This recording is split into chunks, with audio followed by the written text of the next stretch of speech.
Hello and welcome back to Fear Street. I'm your host, Jackula, bringing you the scariest damn stories this side of the Mississippi. Throughout American history, there have been stories of men selling their souls in exchange for money, power, and fame. Most notably, Robert Johnson, the legendary blues musician who allegedly sold his soul in exchange for a, shall we say, supernatural ability to play guitar. But just what is it that would drive a man to sell his soul? That's exactly what we'll be delving into in tonight's story. So stick around, lock the doors, and turn out the lights. You're about to enter Fear Street, where nightmares come alive.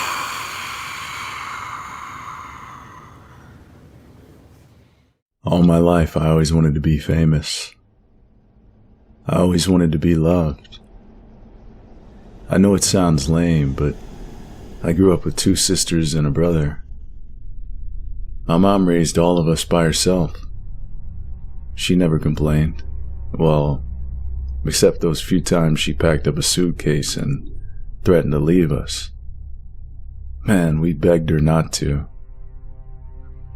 My dad left before I was old enough to remember, so for as long as I can remember, it was just my mom, my siblings, and I. We were so poor we had to live with my grandma for years, which sucked because, how can I put this gently? She hated us. She was racist and we were too dark-skinned for her liking. But I guess that was normal for Louisiana back then.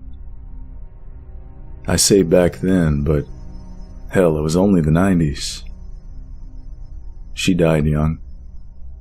Lung cancer from smoking. I was maybe 7 or 8 when she did. I still remember when my mom told me. I celebrated. Imagine that. I was a heartless bastard, wasn't I? Kids that age don't know how to be fake yet, you know? Anyway, my mom went back to college and got a degree in chemical engineering. Finally, we had money. She worked a lot, though. 12, 16-hour shifts. Needless to say, I didn't get much quality time with her. Christmases were pretty sweet, though. I guess I just never felt like her favorite. That spot was reserved for my older sister. Hell, I never felt like anybody's favorite, you know what I mean? It's like this feeling like if you vanished tomorrow, no one would even notice. And even if they did, they wouldn't really care much. Maybe a few people would shed a tear, but then they'd just move right on. And it'd be like you never existed. Besides that, though, things were alright, I guess. Until she got sick. I was 11. It was cancer. They gave her a few months to live, but she lasted 5 years. Yeah, she was a total savage. Anyway, when I saw people on TV, they just seemed so important, so happy. There were huge crowds watching them, cheering them on. They were important. They were special. They were somebody's favorite. I wanted that. So anyway, after my mom died, I bounced around from state to state, living with this family member, that friend, but I'd always end up getting kicked out. Never really for a good reason either, you know? It happened over and over until I was finally able to get my own place. Nobody can ever kick me out again, I thought. But I was so lonely. I was that guy that always invited people over, and asked, or sometimes begged them, I'm not proud of that, to spend the night. Inevitably, though, eventually I'd always end up alone. That same abandoned little boy, again. I drank a lot back then. One night, I'd had a few drinks when I randomly decided to go on a walk through the woods behind my apartment. It was a beautiful fall night. The moon was shining through the orange and yellow leaves on the trees, a gentle breeze blowing some of them right off the branches. Watching the leaves fall to the ground, I had an epiphany. That was me. I was once vibrant and full of life, and now I'd lost touch with myself. I was a withered up, dying version of my former self. Out of nowhere, I got this gut-wrenching feeling that my life had no meaning. I started to cry. I fell down onto the forest floor, smashing my fists into the ground, pleading with God to please make me famous. Right then, I felt a cold chill run up my spine, and I looked ahead. There was a man coming towards me. Something wasn't right about him. The way he walked. He looked fairly normal, but his presence just felt off. He told me he'd heard me. He said that he wanted to make a deal with me.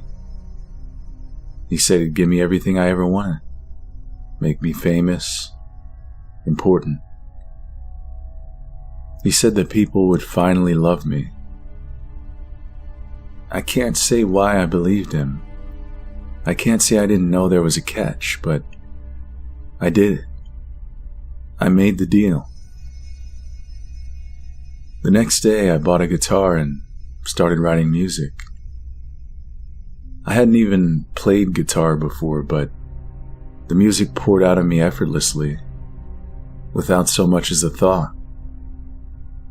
I'd written a song here and there, but it was nothing like this. This was a different level. I felt like songs were being downloaded into my brain, and then I just put them on paper, and they were incredible. I went to a studio to record them. I shit you not, I recorded them all perfectly in one take. I know this is unheard of, especially for someone who's never even formally made music, but I swear it happened. A few weeks later, after it was mixed and mastered, I released it as an album. It went straight to #1. I couldn't believe it. Within a few months, I was on talk shows that I used to watch on TV and touring the world. People loved me. For the first time ever, people loved me. They'd come up to me and tell me I was their favorite artist. Literally, all my dreams were coming true. I couldn't believe it. In a moment, it all changed. The next year I released another album, which also went straight to #1. More world tours, interviews. I was sleeping maybe 3 hours a night, but I didn't even care. I finally had what I'd always wanted. It went on and on like that for a while. But after a while, a familiar feeling came back. I was always in hotel rooms and tour buses and on planes. And even though there were people around, I felt more lonely than ever. I didn't even feel important anymore because I realized these people don't love me. They love the music that I make, but it's not even my music. I fell into addiction and depression. I can only describe my life in that period as dark, and it stayed that way until I met Angel. A fitting name, if ever there was one. She was my angel. I was walking back to my hotel room, cigarette in hand, head in the clouds as usual, and I literally bumped into her. She turned around and smiled the most genuine smile I've ever seen, even to this day. I'll never forget it because it was the first time I'd ever felt that feeling. The feeling that I now realize was love. I apologized for running into her and asked her to accompany me for a drink. She said she didn't drink, but that she'd gladly come along. That night, though, we didn't even make it to the bar. We must have walked 20 miles, talking until the sun came up. We've pretty much been inseparable ever since. I know it sounds cheesy as hell, but finally, I felt what it was like to be loved, to be someone's favorite. It was everything I imagined it would be, and more. Her love allowed me to heal, to learn how to love myself. I was the happiest I'd ever been, but about a year ago, I started having these visions or hallucinations, I guess. Look, I don't know what to call them. I'd be talking to someone, it could be anyone, and out of nowhere, their face would change into this horrible, twisted, demonic face, and they'd say things that I can't even repeat. Or I'd have these nightmares where this thing, I have no idea what it was. The only thing that I can compare it to is a demon, but it would be after me. It never caught me, but it kept getting closer and closer every day. Last week, something happened. I was playing a small show, which is what I do now, to have more time with Angel, and I started feeling weak. I collapsed and everything started fading out, but before it did, I could swear I saw that guy from the woods.